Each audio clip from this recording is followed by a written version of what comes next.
YSM news కి స్వాగతం. బులెటిన్లో ముందుగా హెడ్లైన్స్ చూద్దాం.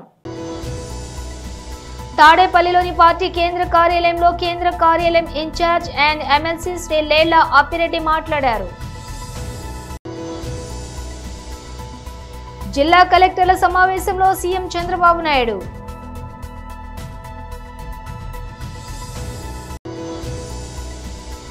బీజేపీ రాష్ట్ర ప్రధాన కార్యదర్శి డాక్టర్ కాసం వెంకటేశ్వర్లు మీడియాతో మాట్లాడుతూ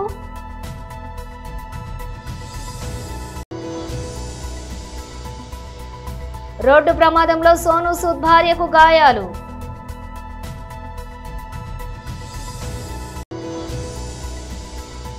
డెబ్బై 2 గంటల్లో వాళ్లంతా క్షమాపణ చెప్పాలి. KA Paul. ఇక డీటెయిల్స్ చూస్తే తాడేపల్లిలోని పార్టీ కేంద్ర కార్యాలయంలో కేంద్ర కార్యాలయం ఇన్ఛార్జ్ మరియు ఎమ్మెల్సీ శ్రీ లేళ్ల అప్పిరెడ్డి మాట్లాడారు. తర్వాత హడావుడిగా మేము కేంద్ర ప్రభుత్వంతో మాట్లాడుతూ ఉన్నాం, కేంద్ర ప్రభుత్వాన్ని రాష్ట్రానికి తీసుకురాబోతూ ఉన్నాం, మిర్చి పండించినటువంటి రైతులకి అండగా నిలబడబోతూ ఉన్నాం, కనీస మద్దతు ధరని ప్రకటించబోతున్నామనే భావంతో ఆ రోజున హడావుడిగా 11,781 రూపాయకి ఇంతకుముందు కూడా చెప్పేది బాటా కంపెనీలో రేట్లు ఉంటాయి, ఆ రేట్లు చూస్తుంటాం. తర్వాత ఈ రేటు చూసాం ఈ ప్రభుత్వం దగ్గర 11,781 రూపాయకి మేము కొనుగోలు చేయబోతున్నామని చెప్పి 60 రోజులు దాడుతూ ఉంది. ఎక్కడ కొనుగోలు చేశారని అడుగుతా ఉన్నా. కనీసం ఎక్కడైనా ఒక మిర్చి టిక్కీని మీరు కొనుగోలు చేసినటువంటి పరిస్థితులు ఉన్నాయా? ప్రభుత్వానికి సంబంధించి ఏ ఒక్క జీవోనైనా విడుదల చేశారా? లేకపోతే ఈ కొనుగోలుకు సంబంధించి విధి విధానాల్ని కనీసం రూపకల్పన చేసినటువంటి పరిస్థితులైనా ఉన్నాయంటే ఎక్కడా కూడా ఆ విధమైనటువంటి ప్రభుత్వ చర్యలు కానీ కార్యక్రమాలు కానీ ఎక్కడా కూడా లేనటువంటి పరిస్థితులు ఉన్నాయి. కానీ ఎల్లో మీడియాలో కొన్ని పత్రికల్లో వస్తూ ఉంది, కేంద్రం వస్తూ ఉంది, రాష్ట్రం పోతూ ఉంది, ఇక రైతులకి కొనుగోలే, రైతుల ఖాతాలో డబ్బులు జమ అవటమే తరువాయి అనే రీతిలో పత్రికల్లో పుంఖాలుగా వార్తలు రాసినటువంటి పరిస్థితులు కూడా మనం చూస్తూ ఉన్నాం. ఇవాళ గుంటూరులో చూసాం, రైతులందరూ కూడా స్వచ్ఛందంగా రోడ్లపైకి వచ్చి మేము పండించినటువంటి పంట గిట్టుబాటు ధర లేదు, కనీస మద్దతు ధర కూడా లేనటువంటి పరిస్థితులు ఉన్నాయి. 6,000కి 7,000కి ఎక్కడో 1-2 మంచి ధర వస్తే మిగతా అన్ని చోట్ల కూడా అన్ని రకాలకు సంబంధించి కూడా కనీస మద్దతు ధర లేదు. 7,000 కూడా కొనుగోలు చేసే పరిస్థితుల్లో లేనటువంటి పరిస్థితులు ఉత్పన్నమని రోడ్డుపైకి వచ్చి ఇవాళ ఉద్యమించినటువంటి పరిస్థితులు కూడా చూస్తూ ఉన్నాం. మేము ఈ సందర్భంగా ప్రభుత్వాన్ని కూడా కోరుతా ఉన్నాం, రైతు కంట కన్నీరు ఒలిగితే ఆ రాష్ట్రం సర్వనాశనం అయిపోతుంది అనేది చరిత్ర చెబుతున్నటువంటి పాఠం. ఇవాళ రైతుల కళ్ళల్లో కన్నీళ్లు తిరుగుతూ ఉన్నాయి, రైతులు బాధపడతా ఉన్నారు. అసలు రైతులు తమ భవిష్యత్తు ఏందనే ఆందోళనలో ఉన్నటువంటి పరిస్థితుల్లో ఇవాళ ప్రభుత్వం ఎందుకు ముందుకు రావట్లేదని అడుగుతా ఉన్నా. వ్యవసాయం దండగా మీరు భావిస్తూ ఉన్నారా? గతంలో మీరు మాట్లాడినటువంటి మాటల్ని ఇవాళ ఈ సందర్భంగా గుర్తు తెచ్చుకోవాల్సినటువంటి పరిస్థితులు ఉన్నాయి. మీకు రైతుల పట్ల ఎందుకు చిత్తశుద్ధి లేదని అడుగుతా ఉన్నా.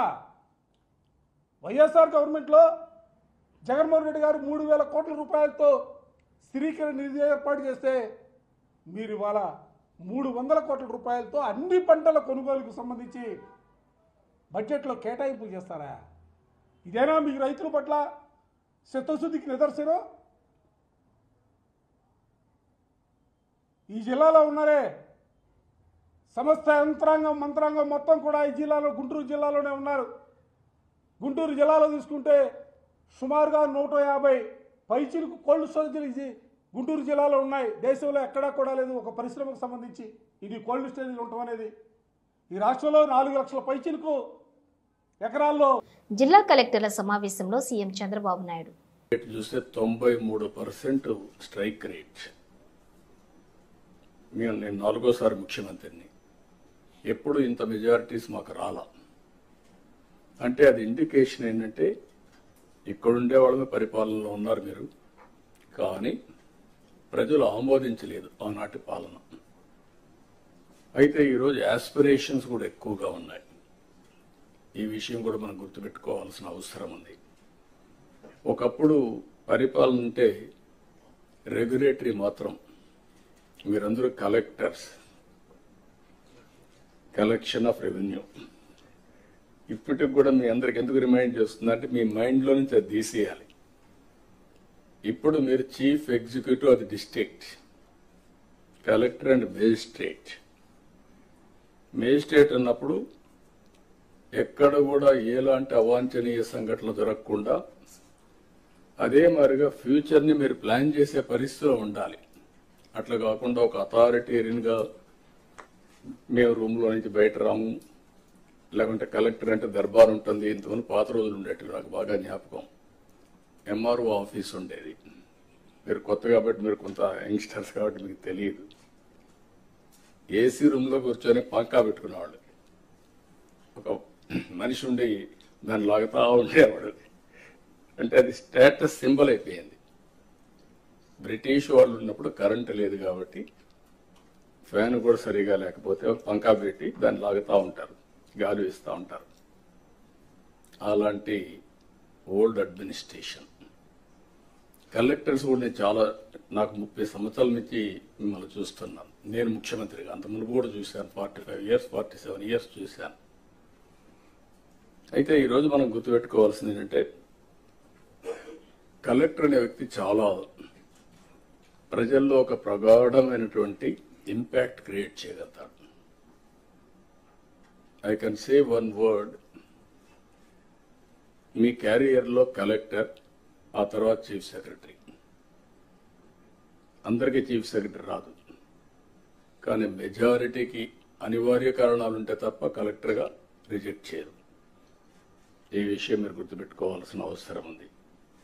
ఆ కలెక్టర్గా మీరున్న సమయంలో మీరు చేసే పనులు, మీరు ప్రజల్లో మీరు చేసిన పనుల వల్ల వచ్చే ఇంపాక్ట్ శాశ్వతంగా ఉంటాయి.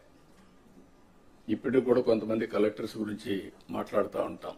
ఒక చీఫ్ మినిస్టర్ ఎట్లయితే రాష్ట్రంలో ఒక ప్రగాఢమైన ముద్ర వేస్తారు, కలెక్టర్స్ కూడా వాళ్ళ పరిపాలన ద్వారా అలాంటి ప్రగాఢమైనటువంటి ఇంపాక్ట్ క్రియేట్ చేసే పరిస్థితి వస్తుంది.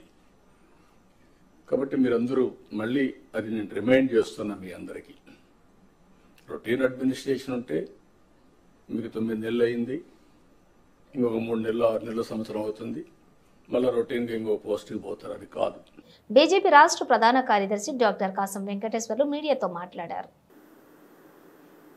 బీఆర్ఎస్ అధినేత కేసీఆర్ పైన కేంద్ర మంత్రి బండి సంజయ్ గారు అబద్ధాలు ప్రచారం చేస్తూ ఉండు, ఇష్టం వచ్చినట్టు మాట్లాడిండని చెప్పేసి కేసులు పెట్టడం, నోటుకొచ్చినట్టు మాట్లాడడం పరిపాటిగా మారిపోయింది. దానిలో అవకాశవాద రాజకీయాలు చేస్తూ పొద్దున్న లేస్తే ఒక పార్టీలో ఉండి రాత్రి వరకు ఏ పార్టీలో ఉంటామో తెలియనటువంటి చొక్కాలు మార్చి అంత ఈజీగా పార్టీలు మార్చేటువంటి నాయకులు, సిద్ధాంతము రాద్ధాంతం ఏదీ లేకుండా సో కాల్డ్ పొలిటీషియన్స్. ఆయనకు ఈ మధ్య కాలంలోనే ఎమ్మెల్సీ కూడా ఇచ్చిండు బహుమతిగా కేసీఆర్. దాసోజు శ్రావణ్ గారు సో కాల్డ్ ఎడ్యుకేషనిస్ట్. వారితో పాటు ఏదైనా ఇబ్బంది వస్తుందేమో ఆ పోస్టులో ఉంటే అని చెప్పేసి ముందే తప్పుకొని రాజకీయ ప్రవేశం చేసి ఈ రాష్ట్రాన్ని దేశాన్ని మొత్తం మారుస్తామని చెప్పేసి ఎన్నికలలో తిరస్కరించగానే తన భవిష్యత్తును దేవులాడుకుంటూ పార్టీ మారినటువంటి తిట్టిన నోటి నుంచే మళ్ళీ అదే పార్టీకి వెళ్ళి దాసోహం అంటున్నటువంటి ఆర్ఎస్ ప్రవీణ్ కుమార్ గారు. వీళ్ళు రాజకీయ నాయకులు అని చెప్పేసి ఎవరన్నా అంటే పొరపాటు పడ్డట్టు, కానీ తప్పనిసరి స్పందించాల్సినటువంటి పరిస్థితి వచ్చింది. ఒకవేళ మీరు అన్న మాటలకు బీజేపీ కార్యకర్తలు సహనంతో వ్యవహరిస్తూ ఉన్నారు. ఒకవేళ కనుక మేము కనుక కఠినంగా ఆలోచన చేస్తే దాసో శ్రావణ్ లాంటి వాళ్ళు, ఆర్ఎస్ ప్రవీణ్ లాంటి వాళ్ళు బజార్లో కూడా తిరగలేరు అనే విషయం సత్యం. చాలా జాగ్రత్తగా మాట్లాడితే విలువ ఉంటుంది, బాగుంటుంది అని చెప్పేసి చెప్పదలుచుకున్నాం. ఏ రోటికాడ ఆ పాట పాడి భజన సంఘం అయిపోయింది. ఇవాళ భజన సంఘం భజన చేస్తూ పదవుల కోసం నోరు తెచ్చి ఎదురు చూస్తున్నటువంటి సోకాల్డ్ విద్యావేత్తలు. మేము అన్న మాటలు కేసీఆర్ గారిని కానీ లేకపోతే రేవంత్ రెడ్డి గారు కానీ లేకపోతే ఇంకెవరిని అన్న మాటలు మీరు అన్న మాటలే మేము చెప్పినాం. ముందు ఆ మాటల్ని మీరు ఎందుకన్నారో మేము ప్రశ్నిస్తున్నాం. మీరు పార్టీలో లేనప్పుడు మీరు ఇష్టం వచ్చినట్టు మాట్లాడారు. ఇలా అది పార్టీ మారంగానే ఇలా గురిగింజ అయిపోయిందా? మీరు నీతివంతులయ్యారు. ప్రముఖ నటుడు సోను సూద్ అర్ధాంగి సోనాలి ఆమె సోదరి సుమితా సాల్వే రోడ్డు ప్రమాదానికి గురయ్యారు. ముంబై నాగ్పూర్ హైవేపై సోను సూద్ భార్య సోనాలి ఆమె సోదరి సుమితా సాల్వే ప్రయాణిస్తున్న కారు ఆగి ఉన్న ట్రక్కును ఢీకొట్టడంతో గాయపడ్డారు. సోనాలి సుమిత నాగపూర్ విమానాశ్రయం నుంచి ఇంటికి తిరిగి వస్తూ ఉండగా ఈ ప్రమాదం జరిగింది. ఈ ప్రమాదం జరిగిన సమయంలో సోనాలి మేనల్లుడు కారు నడుపుతున్నట్లు తెలిసింది. సోనేగావ్ పోలీస్ స్టేషన్ పరిధిలోని వార్దా రోడ్ ఫ్లైఓవర్ మీద ఈ ప్రమాదం జరిగింది. మ్యాక్స్ హాస్పిటల్ వైద్యుడు అభిజిత్ బాట్కుల్కర్ తెలిపిన వివరాల ప్రకారం సోనాలి సుమిత ఇద్దరు ఆసుపత్రిలో చికిత్స పొందుతున్నారు. ప్రస్తుతం వారి ఆరోగ్య పరిస్థితి నిలకడగా ఉంది. స్వల్ప గాయాలైన సోనాలి మేనల్లుడికి ప్రథమ చికిత్స చేసి పంపించేశారు. సంగారెడ్డి జిల్లా పుల్కల్ మండలం సుల్తానపూర్ జేఎన్టీయూ క్యాంపస్లో రాత్రి విద్యార్థులు జేఎన్టీయూ ప్రధాన గేటు ముందు బైఠాయించి నిరసన ఆందోళన చేపట్టారు. గత కొద్ది నెలలుగా క్యాంపస్లో మెస్ కాంట్రాక్టర్లు విద్యార్థులకు నాణ్యమైన భోజనం వడ్డించడం లేదంటూ ఆవేదన వ్యక్తం చేశారు. ఈ విషయంపై పలుమార్లు క్యాంపస్ ప్రిన్సిపల్ను ఫిర్యాదు చేసి వారి దృష్టికి తీసుకెళ్లినా తమ భోజనం సమస్య పరిష్కారం కావడం లేదంటూ ఆగ్రహం వ్యక్తం చేశారు. పలు దఫాలుగా ధర్నాలు చేస్తే జిల్లా అధికారులు నామమాత్రపు తనిఖీలు చేసి వెళ్లిపోయారు తప్ప తమ సమస్య పరిష్కారం కాలేదంటూ ఆరోపించారు. రాష్ట్ర వైద్యారోగ్య శాఖ మంత్రి దామోదర రాజనరసింహ ఆదేశాలతో ఫుడ్ సేఫ్టీ ఎన్ఫోర్స్మెంట్ టీం అధికారులు క్యాంపస్లో ఫుడ్ తనిఖీలు నిర్వహించినా ఇక్కడున్న సిబ్బంది తీరు మారలేదని మండిపడ్డారు. క్యాంపస్లో నాణ్యమైన భోజనం వడ్డించకపోవడంతో ఆ భోజనం తినలేక ఖాళీ కడుపులతో పసులుంటున్నామంటూ విద్యార్థులు ఆవేదన వ్యక్తం చేశారు. మాన్కుడు ప్రజలు ఎవరైతే ఉన్నారో అందరికీ నా నమస్కారం. నేను మాన్కుడు ఇన్స్పెక్టర్ లక్ష్మణ్ మాట్లాడుతున్నాను. రీసెంట్గా మనం చూస్తున్నాం బెట్టింగ్ యాప్స్ ఈజీగా మనీ సంపాదించాలి అనే ఉద్దేశంతో చాలామంది పిల్లలైతేంది పిల్లల తల్లిదండ్రులు అయితే చిన్న చిన్న గేమ్స్ బెట్టింగ్ యాప్స్లలో వారి యొక్క అమౌంట్ని పెట్టి ఈజీగా అమౌంట్ వస్తాయని చెప్పేసి ఆశ కొద్దీ అందులో అమౌంట్ పెడుతున్నారు. దాని ద్వారా వారు జీవితాన్ని కోల్పోయే పరిస్థితి, చాలామంది సూసైడ్ చేసుకునే పరిస్థితులు, వారే కాకుండా వారి దగ్గర ఉన్న ఫ్రెండ్స్ దగ్గర అప్పు చేయడం, వాళ్ళ ఫ్రెండ్స్ ఇంకా ఏదైనా వాళ్ళకి సంబంధించిన ఆస్తులను తాకట్టు పెట్టి ఆ అమౌంట్ తీసుకొచ్చేసి బెట్టింగ్ యాప్స్లో ఇన్వెస్ట్మెంట్ పెట్టేసి వాటి ద్వారా పూర్తిగా వారి యొక్క సంపాదన కోల్పోయి చివరికి వారు తావే శరణ్యంగా ఆ మార్గాన్ని ఎంచుకొని చాలామంది బలవుతున్నారు. దయచేసి ఎవరు కూడా బెట్టింగ్ యాప్స్లో మీరు అమౌంట్ పెట్టద్దు. ఎవరైతే ఆర్గనైజర్స్ ఉన్నారో వారి మీద కేంద్ర ప్రభుత్వం అయింది, రాష్ట్ర ప్రభుత్వం అయిపోయింది, కఠినమైన చర్యలు తీసుకోవడం కోసం అందరూ కూడా వాటిని ఒక ప్లాన్ ప్రకారం చేస్తున్నారు. నేను ముఖ్యంగా తెలియజేసేది ఏంటంటే ఎవరు కూడా ఈ బెట్టింగ్ యాప్స్లలో ఇన్వెస్ట్మెంట్ పెట్టద్దు, ఈ ప్రాణాలను కోల్పోవద్దు. పిల్లల తల్లిదండ్రులకు కూడా తెలియజేసేది ఏంటంటే మీరు పిల్లలు ఏం చేస్తున్నారనేది ఒకసారి చూడండి. అదే క్రమంగా పిల్లలు సెల్ ఫోన్ తీసుకొని వాళ్ళు ఏదైనా యాప్స్లలో బెట్టింగ్స్ పెట్టడం అట్లాంటివి మీరు గమనించినట్లయితే ఇమ్మీడియట్గా వాళ్ళకి నచ్చజెప్పే మార్గం చేయండి. లేదంటే రేపొద్దున మీరు దాని పర్యవసనంగా పెద్ద మొత్తంలో కోల్పోవాల్సి ఉంటుంది. కాబట్టి పిల్లలందరూ ఏం చేస్తున్నారనే తల్లిదండ్రులు గమనిస్తే బాగుంటుంది. తల్లిదండ్రులకి ముఖ్య సూచనలు తెలియజేస్తున్నారు. కేంద్ర హోంశాఖ సహాయ మంత్రి బండి సంజయ్ కుమార్ దేశ ప్రజలకు సేవ చేసేదేమీ లేక చిల్లర మల్లర మాటలతో కాలయాపనం చేసి పదవీ కాలం వెళ్లదీసేటట్టు ఉన్నాడని మాజీ కరీంనగర్ జిల్లా గ్రంథాలయ సంస్థ చైర్మన్ పొన్నం అనిల్ కుమార్ గౌడ్ అన్నారు. నేడు నగరంలోని కరీంనగర్ పట్టణ అసిస్టెంట్ కమిషనర్ ఆఫ్ పోలీస్ కార్యాలయంలో ఏసీపీకి బండి సంజయ్ కుమార్ పైన బీఆర్ఎస్ శ్రేణులతో కలిసి ఫిర్యాదు చేశారు. ఈ సందర్భంగా వారు మాట్లాడుతూ కరీంనగర్ ఎంపీ కేంద్ర హోంశాఖ సహాయ మంత్రి బండి సంజయ్ కుమార్ కొన్నాళ్లు మతం పేరు మీద రాజకీయం చేశాడని, ప్రస్తుతం ఒక అడుగు ముందుకేసి తెలంగాణ ప్రదాత, దేశంలోనే తెలంగాణ రాష్ట్రాన్ని అభివృద్ధిలో నిలిపిన కేసీఆర్ ను దొంగ నోట్లు ముద్రించాడని చేసిన ఆరోపణను ఖండిస్తూ బండి సంజయ్ కుమార్ పైన పట్టణ ఏసీపీకి ఫిర్యాదు చేయడం జరిగిందని తెలిపారు. ఒక భారతదేశంలో బాధ్యత గల పౌరునిగా, బాధ్యత గల హోంశాఖ సహాయ మంత్రిగా ఉన్నటువంటి గౌరవ మా కరీంనగర్ ఎంపీ బండి సంజయ్ గారు ఈరోజు తాను ఏం మాట్లాడుతున్నారు, అసలు ఈ దేశ ప్రజలకు ఆయన ఏం సేవ చేయదలుచుకున్నాడు, మరీ ముఖ్యంగా కరీంనగర్ పార్లమెంటులో అసలు మీరు ఎంపీగా గెలిచి ప్రజలకేమన్నా చేయదలుచుకున్నారా, లేకపోతే ఈ చిల్లర మల్లర మాటలతోటే కాలయాపన చేసి మీరు వెళ్ళిపోదలుచుకున్నారా? ఈరోజు అసలు మేము ప్రశ్నిస్తూ ఉన్నాం. అసలు ఏం చేస్తారు మీరు? కొన్ని రోజులు కులం మతం పేరుతో విద్వేషాలు రెచ్చగొట్టి నడిపించినారు.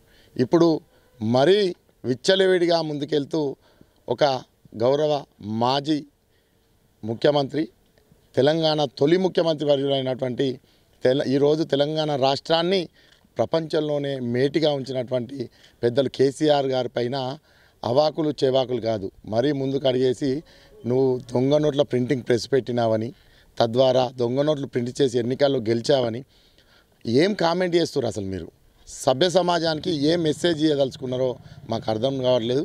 మేము సిగ్గుపడుతున్నాం. కరీంనగర్ ఎంపీగా బండి సంజయ్ గారు ఉన్నారు అని చెప్పడానికి సిగ్గుపడుతున్నాం.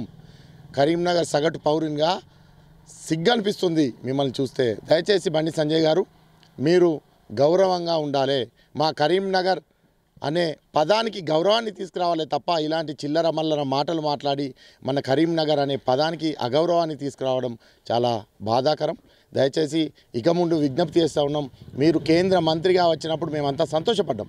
కరీంనగర్ అనే పదానికి మా కేంద్ర మంత్రిగా మీరు తెచ్చుకున్న గౌరవానికి మేమంతా కూడా చాలా సంతోషపడ్డాం. కానీ ఈరోజు చాలా బాధపడుతున్నాం, ఆవేదన వ్యక్తం చేస్తున్నాం. ఎందుకంటే మీరు కేంద్ర మంత్రిగా హుందాగా వ్యవహరించాల్సింది పోయి భారతదేశ ప్రజలకు మీరు ఒక మంచి మెసేజ్ ఇవ్వాల్సింది పోయి కరీంనగర్ పార్లమెంట్ ప్రజలు సిగ్గుపడే విధంగా తలవించుకో విధంగా ఈ కార్యక్రమాలు ఉన్నాయి. దయచేసి బండి సంజయ్ గారికి మేము ఒకటే విజ్ఞప్తి చేస్తాము. ఇలాంటి మాటలు, ఇలాంటి కార్యకలాపాలు మానుకోకపోతే రాబో రోజుల్లో మీరు కేంద్ర మంత్రిగా కాదు, కరీంనగర్ నగర కార్పొరేటర్ అనే పదాన్ని కూడా మీరు అంత పెద్దగా కూడా ఊహించుకోవడానికి కూడా సిగ్గనిపిస్తుంది. దయచేసి ఇదే విషయాన్ని ఎక్స్ప్లెయిన్ చేస్తూ ఈరోజు కరీంనగర్ నగరంలో నగర ఏసీపీ గారికి కంప్లైంట్ ఇవ్వడం జరిగింది. వారు కూడా సానుకూలంగా స్పందించినారు.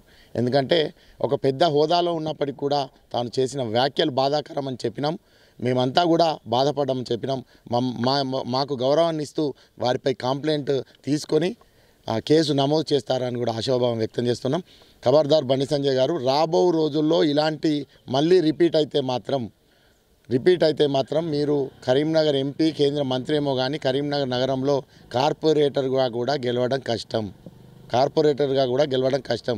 దయచేసి ఇది మనసులో పెట్టుకొని ప్రజల మనోభావాలు దెబ్బతినే విధంగా, అదేవిధంగా ఇక్కడ తెలంగాణ యొక్క రాజకీయ నాయకులకున్న గొప్ప విలువను తగ్గించకుండా ఉంటారని విజ్ఞప్తి చేస్తాను. తెలుగు రాష్ట్రాల్లో బెట్టింగ్ యాప్స్ కలకలం రేపుతున్నాయి. పలువురు సెలబ్రిటీలపై ఇప్పటికే కేసులు నమోదయ్యాయి. తాజాగా ఈ అంశంపై ప్రజాశాంతి పార్టీ అధ్యక్షులు కేఏ పాల్ స్పందిస్తూ బెట్టింగ్ యాప్స్ పై సుప్రీంకోర్టులో పిల్ దాఖలు చేశారని తెలిపారు. బెట్టింగ్ యాప్స్ డ్రగ్స్ కంటే ప్రమాదకరమైనవని, ఈ విషయాన్ని గతంలో తాను ఎన్నోసార్లు చెప్పానని అన్నారు. అప్పుడు తన మాటలను ఎవరూ పట్టించుకోలేదని అసహనం వ్యక్తం చేశారు. తెలంగాణలో బెట్టింగ్ యాప్స్ పై బ్యాన్ ఉన్నప్పటికీ 978 మంది చనిపోయినట్టు అధికారిక గణాంకాలు చెబుతున్నాయని పాల్ తెలిపారు. ఈ యాప్స్ ను ప్రమోట్ చేసిన సెలబ్రిటీలు 72 గంటల్లో క్షమాపణ చెప్పాలని, నష్టపోయిన వారికి నష్టపరిహారం ఇప్పించాలని అన్నారు. ఇది బెదిరింపు కాదని, ఈడ్చుకెళ్తానని హెచ్చరించారు. సినీ నటులు, క్రీడాకారులు, సెలబ్రిటీలను యువత రోల్ మోడల్ గా తీసుకుంటుందని, కానీ వారంతా సైతాన్లుగా మారారని, ఎంతో మంది చావులకు కారణమయ్యారని మండిపడ్డారు. వెంకటాచలం ఎంపీడీఓ కార్యాలయం ప్రాంగణంలోని మండలంలోని వివిధ పంచాయతీలో చెత్తలు సేకరించేందుకు ట్రాక్టర్లు పంపిణీ కార్యక్రమం నిర్వహించగా ఈ రోజు కార్యక్రమంలో ఎమ్మెల్యే సోమిరెడ్డి చంద్రమోహన్ రెడ్డి పాల్గొని పూజలు నిర్వహించి ట్రాక్టర్లను ఆయా పంచాయతీలకు పంపిణీ చేశారు. ఈ సందర్భంగా ఆయన మాట్లాడుతూ మన రాష్ట్రంకు హైదరాబాద్ లేకపోయినా చంద్రబాబు నాయుడు లాంటి విజన్ ఉన్న ముఖ్యమంత్రి ఉన్నారని, ఆ రోజులో విజన్ 2020 అంటే ఆ రోజు ప్రతిపక్షం ఎద్దేవా చేసిన దాని ఫలితమే హైదరాబాద్ అని అన్నారు. 2040 2047 వికసిత్ భారత్లో భాగంగా స్వర్ణాంధ్ర వైపు అడుగులు వేయటంలో తొలి మెట్టుగా గత ప్రభుత్వం ప్రవేశపెట్టిన చెత్త పన్నును రద్దు చేసి చెత్తను సేకరించి సంపద సృష్టించడం కూటమి ప్రభుత్వ ధ్యేయమని అన్నారు.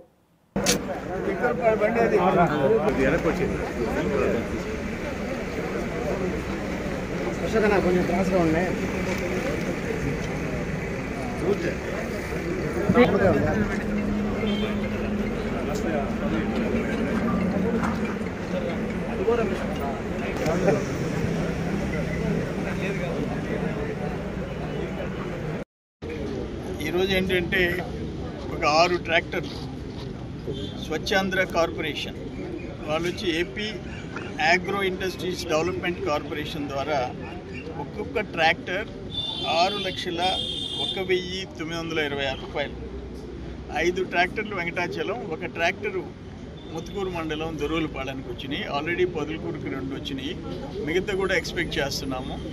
ఇదంతా ఏంటంటే ఉద్దేశము 2,000 జనాభా కంటే ఎక్కువ ఉంటే వాటికి ట్రాక్టర్ల చెత్తని క్లీన్ చేసే ట్రాక్టర్స్ ఉండాలని. అంతకుముందు 14-19 కూడా సాలిడ్ వేస్ట్ మేనేజ్మెంట్ అవి కేంద్రాలు పెట్టి అక్కడికి చెత్తను తోలి అక్కడ ట్రీట్మెంట్ చేసి దాన్ని ఎటువంటి పొల్యూషన్ లేకుండా చేసేవాడు. లాస్ట్ 5 years చెత్త ట్యాక్స్ వేసారు కానీ దానికి అసలు చేసిన చర్యలు తీసుకున్న పాపాన పోలేదు. ఇప్పుడు మేము ఆ చెత్త ట్యాక్సు చెత్త పన్నుని రద్దు చేసాం, ప్లస్ ట్రాక్టర్లు పంపిస్తున్నాం. అంటే క్లీన్ అండ్ గ్రీన్ ఉండాలనేది స్వచ్ఛాంధ్ర ఇప్పుడు విజన్ 2047 ఇచ్చాము. ఉద్దేశం ఏంటి? రాష్ట్రం బాగుండాలని. వాళ్ళ ఉద్దేశం ఏంటంటే 47 దాకా మాకెందుకు, మాకు తొందరగా అధికారం కావాలా, మళ్ళీ మేము చెత్త ట్యాక్స్ వేయాలా, ఇది వాళ్ళ విజన్. అది ఇప్పుడు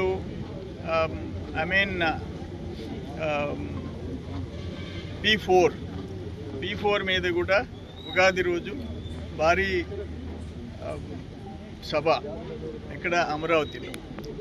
స్వర్ణాంధ్ర 2047కి ఇప్పటి నుంచే ఆ వైపు అడుగులు ప్లాన్ చేస్తున్నాం. విజన్ 2047 అంటే స్వర్ణాంధ్ర 2047.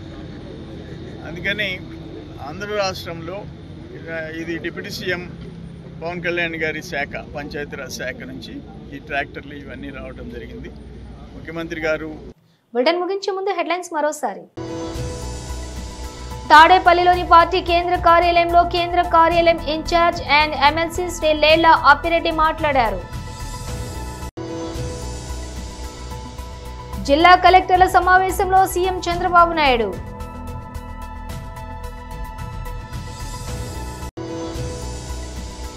బీజేపీ రాష్ట్ర ప్రధాన కార్యదర్శి డాక్టర్ కాసం వెంకటేశ్వర్లు మీడియాతో మాట్లాడుతూ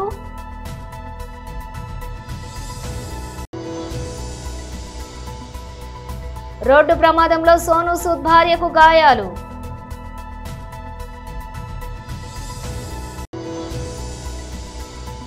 72 గంటల్లో వాళ్ళంతా క్షమాపణ చెప్పాలి. KA Paul. ఇవి బులెటిన్ విశేషాలు. మరో బులెటిన్తో మళ్ళీ కలుద్దాం.